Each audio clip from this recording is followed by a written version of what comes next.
Bonjour, bonsoir bien-aimés dans le Seigneur. On ne combat pas pour la victoire, mais on combat dans la victoire. Bien-aimés, comme la bataille de David contre Goliath.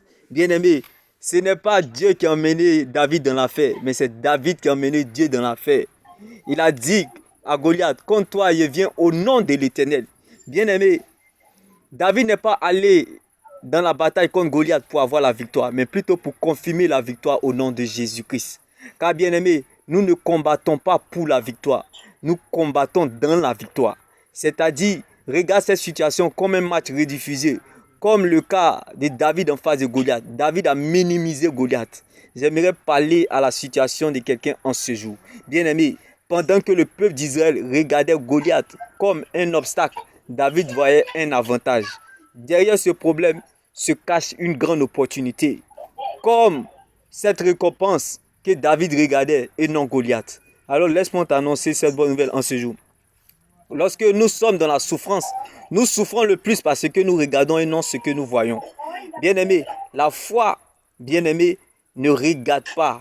La foi voit, bien-aimé. Regarde la réalité, mais vois en vérité ce que tu es, qui est ton Dieu, bien-aimé. J'aimerais t'annoncer cette bonne nouvelle en ce jour, bien-aimé. Ne regarde pas la réalité, mais vois en vérité ce que Dieu a prévu pour toi. Comme le cas de David dans la bataille contre Goliath. Bien-aimé, pendant que le peuple d'Israël était dans la peur et regardait Goliath comme un obstacle, David voyait un avantage. Qu'il en soit ainsi dans ta vie. Car le Dieu que nous servons et nous adorons n'a jamais perdu un combat là où son nom a été mis en cause. Car le nom de Jésus ne nous donne pas la victoire, mais plutôt nous confirme la victoire.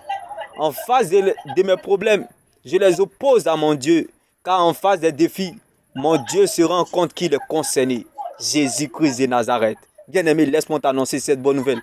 On ne combat pas pour avoir la victoire, mais on combat, bien-aimé, dans la victoire. Bien-aimé. Car, bien-aimé, nous ne combattons pas pour avoir la victoire, mais nous combattons pour confirmer la victoire au nom de Jésus-Christ. Car le nom de Jésus-Christ est notre autorité. Sa parole est notre position. Son sang est notre couverture. Son esprit est notre force. La foi est notre victoire. La résurrection est notre liberté. Que la joie du Seigneur soit ta force.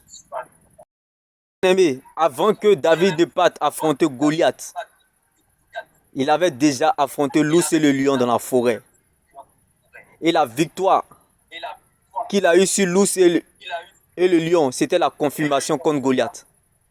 Bien-aimé, en face de tout problème, rappelle-toi d'où Dieu t'a tiré. C'est ta plus grande force. Car ta douleur d'aujourd'hui sera ta force demain. Comme le cas de David. Après la forêt, c'était contre Goliath. C'était pour confirmer la victoire. Donc, bien-aimé, rappelle-toi d'où Dieu t'a tiré.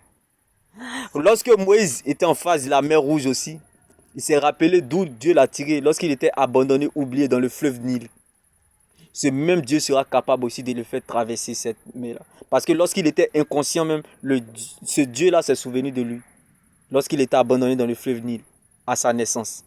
Donc ce même Dieu sera capable de le faire traverser la mer Rouge. Bien-aimé, Moïse a traversé cette mer Rouge parce qu'il s'est souvenu du Dieu des souvenirs. Bien-aimé, souviens-toi d'où Dieu t'a tiré. Ça sera ta force pour demain. Demain béni. Shalom. N'oublie surtout pas, David allait dans la bataille contre Goliath. Non pas pour avoir la victoire, mais plutôt pour confirmer la victoire au nom de Jésus-Christ. Regarde cette situation comme un match rediffusé. Bien-aimé. Regarde cette situation comme les gens qui viennent faire les premières parties du concert. Car l'homme du concert, c'est l'homme de Galilée qui sommeille en toi. Jésus-Christ de Nazareth. Shalom.